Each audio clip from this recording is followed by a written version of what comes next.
Hello friends, welcome एक नई video के साथ। आज मैं बात करूंगा आपको संविधान सभा के गठन के बाद क्या क्या प्रक्रियाएं होती हैं, कैसे कैसे संविधान सभा के गठन के बाद क्या प्रक्रिया रही थी, क्या संवैधानिक संशोधन अभी आने बाकी हैं, सभी आर्टिकल्स आने बाकी हैं, लेकिन उसकी संविधान की रूपरेखा क्या रही थी, संविधान के निर्माण के वक्त क्या समितियां बनी थी और कैसे उसकी जो बैठकें हुई थी, इन सारी बातों की चर्चा करेंगे। कल मैंने आपको संविधान सभा के गठन की बात बताई थी कि उसमें कितनी सीट रही हैं।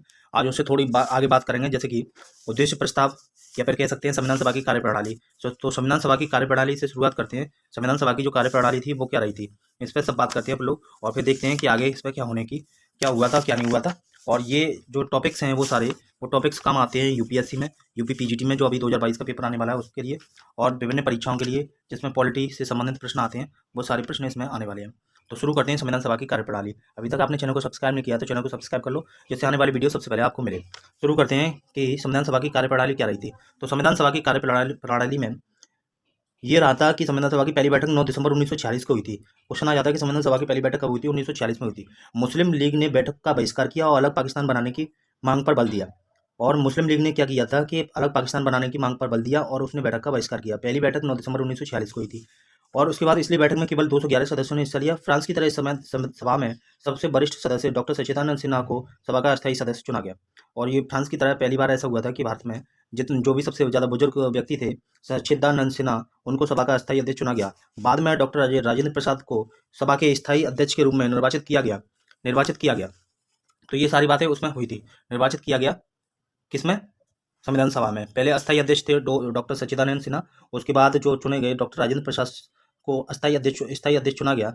उसी प्रकार डॉक्टर एच सी मुखर्जी तथा वी टी कृष्णामाचारी सभा के उपाध्यक्ष निर्वाचित हुए। अब ये प्रश्न आता है कि उपाध्यक्ष कौन थे? तो दो लोग थे, डॉक्टर एच सी मुखर्जी तथा वी टी कृष्णामाचारी। दूसरे शब्दों में संविधान सभा के उपाध्यक्ष थे। दूसरे शब्दों में संविधान सभा के दो उपाध्यक्ष थे। कह सकते हैं कि संविधान सभा के कितने उपाध्यक्ष थे? तो दो उपाध्यक्ष थे। कौन कौन थे? एस सी मुखर्जी और बी टी कृष्णामाचारी। आगे पढ़ते हैं, उद्देश्य प्रस्ताव क्या रहा था। उद्देश्य प्रस्ताव की बात करते हैं। उद्देश्य प्रस्ताव के बारे में क्या क्या चीज रही थी। उद्देश्य प्रस्ताव 13 दिसंबर 1946 को पारित हुआ। उद्देश्य प्रस्ताव कब पारित हुआ? उद्देश्य प्रस्ताव 13 दिसंबर 1946 को पंडित नेहरू ने संविधान सभा में उद्देश्य प्रस्ताव पेश किया। इसमें संवैधानिक संरचना के ढांचे एवं दर्शन की झलक मिलती थी। इसमें 13 दिसंबर 1940 को पंडित नेहरू ने संविधान सभा में ऐतिहासिक उद्देश्य प्रस्ताव पेश किया। इसमें संवैधानिक संरचना के ढांचे एवं दर्शन की झलक मिलती थी। इसमें कहा गया कि यदि इसमें कुछ बातें रखी गई थी, जैसे नंबर 1, यह संविधान सभा भारत को एक स्वतंत्र संप्रभु गणराज्य घोषित करती है तथा अपने भविष्य के प्रशासन को चलाने के लिए संविधान के निर्माण की घोषणा करती है। तो ये बात रखी गई थी कि यह संविधान सभा भारत का एक स्वतंत्र संप्रभु गणराज्य घोषित करती है तथा अपने भविष्य के प्रशासन को चलाने के लिए संविधान के निर्माण को घोषित करती है। ये बात इसमें रखी गई थी।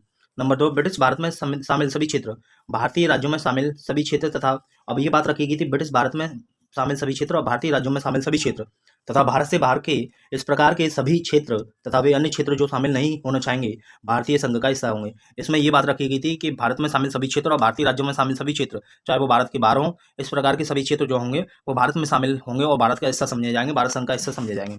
और तीसरी बात ये थी कि इस उक्त वर्णित सभी क्षेत्रों तथा उनकी सीमाओं का निर्धारण संविधान सभा द्वारा किया जाएगा। इसके लिए उपरांत के नियमों के अनुसार यदि वे चाहेंगे तो इनको अवशिष्ट शक्तियां उनमें निहित रहेंगी तथा प्रशासन के संचालन के लिए भी वे सभी शक्तियां उनको छोड़कर जो संघ में शामिल हैं उसमें निहित रहेंगी। ये सारी बातें उद्देश्य प्रस्ताव में रखी गई थी, प्राप्त होंगी। और आगे भी थोड़ी सी एक और बात थी कि संप्रभु इसमें रखा गया था कि संप्रभु स्वतंत्र भारत की सभी शक्तियां इसमें शामिल होंगी। संप्रभु स्वतंत्र भारत की सभी शक्तियां एवं प्राधिकार इसके अभिन्न अंग तथा सरकार के अंग सभी का स्रोत भारत की जनता होगी। और ये माना गया संप्रभु सरकार होगी और स्वतंत्र सरकार होगी, उसकी सभी शक्तियां प्राधिकार भारत की जनता उसका स्रोत होगी। उस शक्ति का, उस संप्रभुता का, उस अधिकार का, उसके अभिन्न अंगों का, सरकार के सभी अंगों का स्रोत भारत की जनता होगी। तो ये बात इसमें रखी गई कब? उद्देश्य प्रस्ताव में, जो 13 दिसंबर 1946 को पंडित जवाहरलाल नेहरू द्वारा ऐतिहासिक उद्देश्य प्रस्ताव को पारित किया गया। इसमें तो क्वेश्चन आ सकता है, उद्देश्य प्रस्ताव किसने पारित किया? पंडित नेहरू ने उद्देश्य प्रस्ताव को, ऐतिहासिक उद्देश्य प्रस्ताव पेश किया। इसमें संवैधानिक संरचना के ढांचे और दर्शन की झलक मिलती थी। ठीक है, तो आगे एक और पॉइंट था इसमें कि भारत के सभी लोगों के लिए न्याय, सामाजिक, आर्थिक एवं राजनीतिक स्वतंत्रता। भारत के सभी लोगों के लिए न्याय, आर्थिक, सामाजिक और आर्थिक, भारत के सभी लोगों के लिए न्याय होगा। और उसमें क्या क्या न्याय होंगे? भारत के सभी लोगों को लिए न्याय होगा जिसमें सामाजिक, आर्थिक और राजनीतिक स्वतंत्रता एवं सुरक्षा, अवसर की क्षमता, विधि की समक्षमता और और विचार, अभिव्यक्ति, विश्वास, भ्रमण आदि की स्वतंत्रता होगी। ये सारी बातें उद्देश्य प्रस्ताव के अंतर्गत रखी गई। तो मैंने आपको ये उद्देश्य प्रस्ताव और संविधान सभा की कार्यप्रणाली के बारे में अभी बताया है।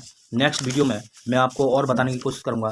थोड़े से उसमें 1-2 पॉइंट और रह गए, उसकी और चर्चा कर लेते हैं। जैसे कि इसमें ये बात रखी गई थी कि संविधान जो सभा होगी उसमें क्या क्या बात रखी जाएंगी, क्या क्या नहीं रखी जाएंगी, इसकी भी थोड़ी सी चर्चा इसमें जरूरी है। जैसे कि उद्देश्य प्रस्ताव तो हुआ था अपना, उद्देश्य प्रस्ताव पारित हो गया। उद्देश्य प्रस्ताव के पारित होने के बाद जब उद्देश्य प्रस्ताव की ये चीज़ें बनी तो उसमें मैंने 5 पॉइंट बताए। उद्देश्य प्रस्ताव पारित होने के बाद संविधान सभा ने संविधान बनाने का कार्य प्रारंभ किया और कार्य प्रारंभ में कुछ समितियां बनी, उस समितियों की भी चर्चा करेंगे। और इस उद्देश्य प्रस्ताव में मैंने आपको 5 पॉइंट बता दिए। 6वां पॉइंट ये था कि यदि संगठन बनाने आदि की स्वतंत्रता तथा लोक नैतिकता की स्थापना सुनिश्चित की जाएगी। 6वां पॉइंट था अल्पसंख्यकों, पिछड़े वर्गों तथा जनजातीय क्षेत्रों के लोगों को पर्याप्त सुरक्षा प्रदान की जाएगी। इसमें ये बात और रखी गई। 7वां पॉइंट था, ये सारे उद्देश्य प्रस्ताव के बिंदु हैं। अब पूछ लेता है कि उद्देश्य प्रस्ताव में कितने बिंदु थे, तो इतने बिंदु थे। संघ की एकता को अक्षुण्ण बनाए रखा जाएगा तथा इसके भू क्षेत्र, समुद्र, वायु क्षेत्र को सभी देशों के न्याय विधि के अनुरूप सुरक्षा प्रदान की जाएगी। 8वां था इसमें उद्देश्य प्रस्ताव में इस प्राचीन भूमि को विश्व में उसका अधिकार एवं उचित स्थान दिलाया जाएगा तथा विश्व शांति एवं मानव कल्याण को बढ़ावा देने के लिए निमित्त इसके योगदान को सुनिश्चित किया जाएगा। इस प्रस्ताव को 22 जनवरी 1946 को सर्वसम्मति से स्वीकार किया गया। अब पूछ लेता तो इस प्रस्ताव को कब पारित किया गया? 11 दिसंबर 1946 को पारित किया गया और 13 दिसंबर 1946 को पंडित नेहरू ने ऐतिहासिक उद्देश्य प्रस्ताव पारित किया और 22 जनवरी 1946 को सर्वसम्मति से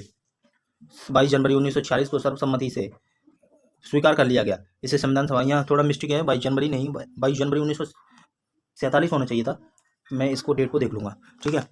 स्वीकार कर लिया गया। इसने संविधान के स्वरूप को काफ़ी हद तक प्रभावित किया। इसके परिवर्तन रूप से संविधान की प्रस्तावना बनी रही। तो ये मैंने उद्देश्य प्रस्ताव को आपको बताया है कि उद्देश्य प्रस्ताव के बारे में मैंने बताया है।